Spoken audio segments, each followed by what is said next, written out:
Welcome to today's Explainer. If you love figuring out exactly how giant, complicated systems get built from the ground up, you are in the exact right place. Today, we're looking at a massive construction project, but we're not talking about bridges or highways here. We're talking about Nepal's entire digital world. We're going to break down a brand new legal document called the Software Development and Operation Committee Formation Order 2083. Try thinking of this not just as a boring set of rules, but as a master blueprint. It's literally the blueprint for how a whole country's government is going to build, run, and fix its computer systems. I'll be your master builder today, so let's check out this incredible architecture. Which brings us to a massive question. How does a government build its digital world without, well, total chaos? In the past, government tech projects were kind of like a bunch of different builders trying to build the exact same city, but nobody's looking at the same map. One office builds an app, another makes a website. They don't talk to each other, they break down, and nobody knows who's actually supposed to fix them. But this new order, it changes all of that. It acts as the ultimate centralized blueprint to standardize absolutely everything, making sure every single digital tool the government uses is built perfectly. Okay, let's dive into this step by step. First, welcome to the Tech Hub. Second, meet the steering committee. Third, the software development center. Fourth, the app building process. Fifth, data rules and security. And finally, number 6, staff, experts, and funding. Moving on to Section 2, meet the steering committee, the master architects. So every massive, multi-million-dollar construction project needs a powerful board of directors, right? The architects who set the rules, approve the budgets, and make sure the whole building doesn't just collapse. Well, this isn't just some group of tech geeks sitting in a basement. This is serious government muscle. The committee is chaired by the Secretary of the Prime Minister's office. Plus, you've got joint secretaries from the Ministry of Finance and the Ministry of Communication and IT on board.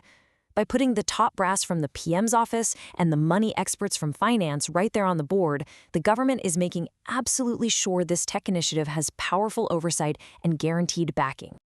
And listen, this committee means business. By law, they have to meet at least once every 2 months. And to even hold a meeting, more than 50% of the members have to be there.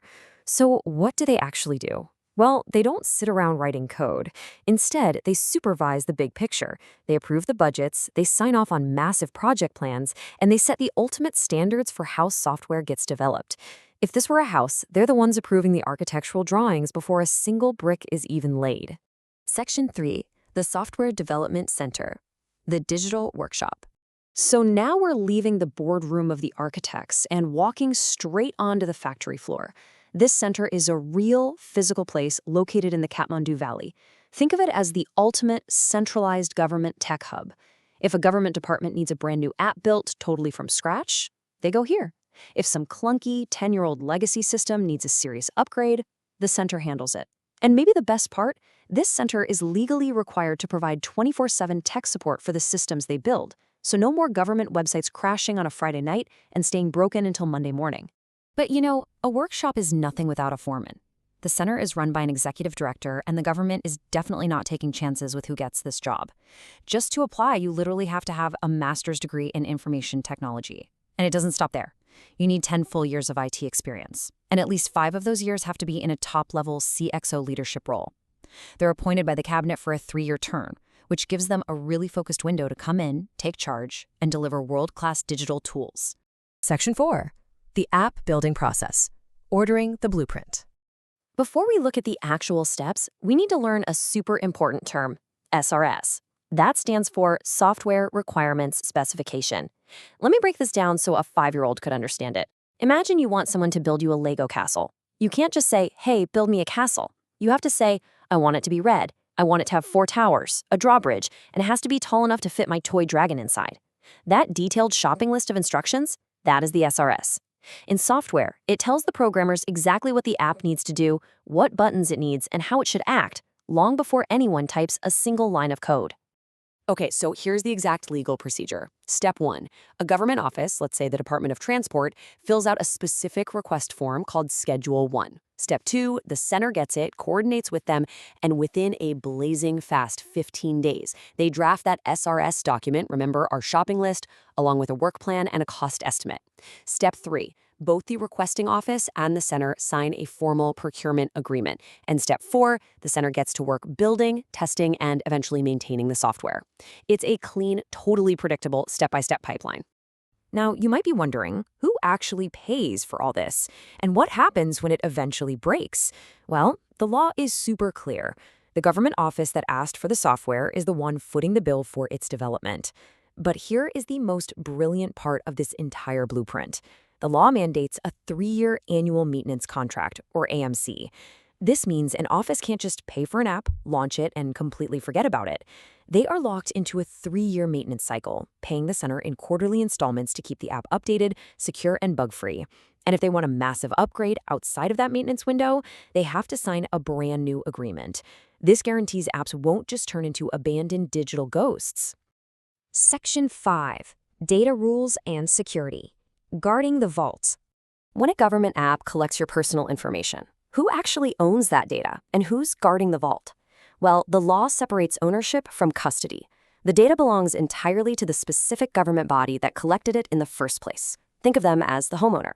The center, on the other hand, acts as the data custodian. They are the security guard.